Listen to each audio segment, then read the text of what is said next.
So Charlie and Annabel, there have been a lot of memorable moments over the course of Black Mirror's life. It's been 8 years now? Was that in 2011? The first episode came out? Yeah, it made us feel very old. To be fair, not as old as The Mirror made me feel. Well, I remember I had to go try to find that. I don't advertise, going online and trying to get things illegally, but that was one of those shows I wanted to watch so bad, and there was nowhere for me to watch it in the States, so I had to scour the web and look for it. And you were saying you broke the law. I may have back then, but there's no proof of that. You can't prove that. I would say. No, I just said I would say that you probably helped us out. Because early on, it sort of did. It was frustrating for a while. It was not available in the States, and so people were, it was being dealt under the table, I guess, to people. And of all those episodes, do you have some memorable moments? I was hoping for 5 of your favorite moments. From those I can episodes? think of some, and it's probably better if we go almost chronologically. We've done 5 seasons, so we could try. We don't have to pick one from each season, but I would say one I would jump to very early on is Bing's speech in 15 Million Merits, which was our second ever episode, and it's a moment where Daniel Kaluuya's character goes on stage in this talent contest and delivers a rant, and for the most of the episode he's been very silent, very contained. Daniel did such an amazing job. And, anyone who's been on set will know he had to do that. He didn't just do it the once, he had to do it again and again and again. Is that what they make them do? Yeah. Wow. Weird that, isn't it? F*** you from me, for us, for everyone, F*** you! Season 2, however, Be Right Back, with the wonderful Hayley Atwell and Donald Gleeson on the cliff edge. Her emotional grief just takes over her, and she just can't cope anymore.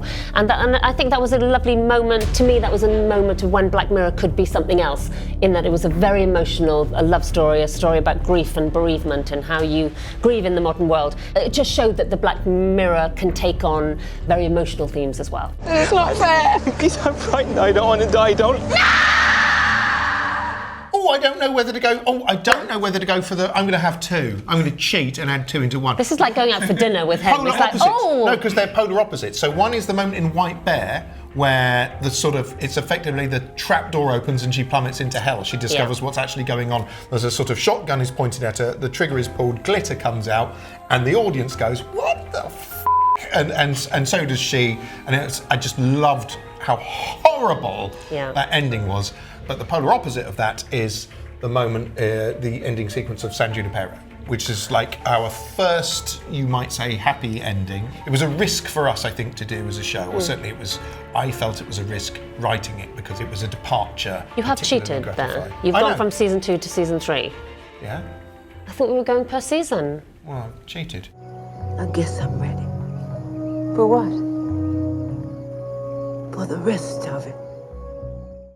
I think I think Callister. I think Callister, because it was big and it was a big romp. It was a space opera. There was lots of, in terms of the fun of setting up a world, Callister was hilarious. And I suppose also because it was an ensemble cast, which we don't often do in Black Mirror, to have all these great actors and very funny people like Michaela Cole. I mean, one of the funniest things I think in the whole film is when she taps a button with her finger. I mean, even she just manages to put so much humour into that. So that was a great set.